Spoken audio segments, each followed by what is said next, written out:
അടുത്തിടെ വായിച്ച ഏറ്റവും ചങ്കുലക്കുന്ന കഥകളിലൊന്നായിട്ട് ഞാൻ കരുതുന്നത് ഇച്ചിഗാനത്തിന്റെ ബിരിയാണി എന്ന് പറഞ്ഞൊരു കഥയാണ്. ഒരു 6000 പേര് പങ്കുചേരുന്ന വലിയൊരു വിരുന്ന്.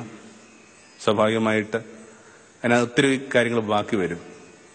അത് വെട്ടിമൂടാനായിട്ട് ഒരു ബീഹാർ പണിക്കാരനെ നിശ്ചയിക്കുന്നു.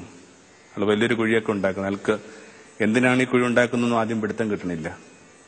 ബിരിയാണിയുടെ ഒക്കെ ഗന്ധം ആ മൈതാനത്ത് നിന്ന് അയാൾക്ക് ലഭിക്കുന്നുണ്ട്. അയാൾ മനസ്സുകൊണ്ട് വിചാരിക്കുകയാണ് ഇത് ബസുമതി അരി എന്ന് പറയുന്ന ഒരു വിശേഷപ്പെട്ട അരികൾ ഉണ്ടാക്കുന്നതാണ്. ആ വാക്കിനോട്, ആ അരിയുടെ പേരിനോടൊക്കെ അയാൾക്കൊരു വല്ലാത്ത അടുപ്പമുണ്ട്. കാരണം അയാളുടെ ഭാര്യ ഉള്ളിൽ പൊടിച്ച നാളില്ല. അവൾ പ്രഗ്നന്റ് ആയിരുന്ന കാലത്തിൽ അവളുടെ ഏറ്റവും വലിയ ആഗ്രഹമായിരുന്നു ആ വിശേഷപ്പെട്ട അരിയിട്ട് ഇത്തിരി കഞ്ഞി കുടിക്കുക. അയാൾ ഒരിക്കലും അത് വാങ്ങിക്കൊടുത്തോ, പക്ഷെ അവളതിന് കഞ്ഞി കുടിക്കാൻ തയ്യാറായില്ല. അവളിങ്ങനെ ഓരോ ദിവസം അതിനകത്തുനിന്ന് ഏതാനും മണികളെടുത്ത് ഇങ്ങനെ കുറിച്ചുകൊണ്ട് നടന്നു.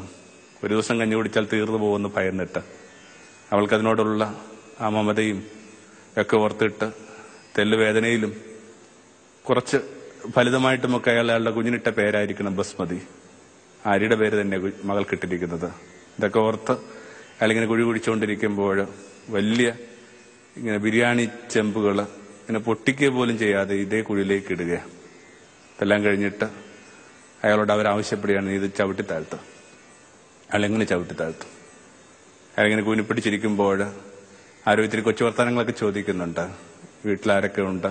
ഭാര്യ, പിന്നെ മകളിപ്പോൾ എന്ത് ചെയ്യുന്നു?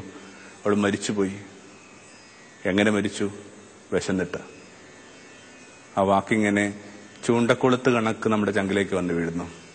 ഒത്തിരി മനുഷ്യര് ഭക്ഷണ സാധനങ്ങൾ വെട്ടിമൂടുന്ന ഭൂമിയിൽ ചിലരിപ്പോഴും വിശന്നടക്കുന്നുണ്ട്, വിശന്ന് മരിക്കുന്നുണ്ട്.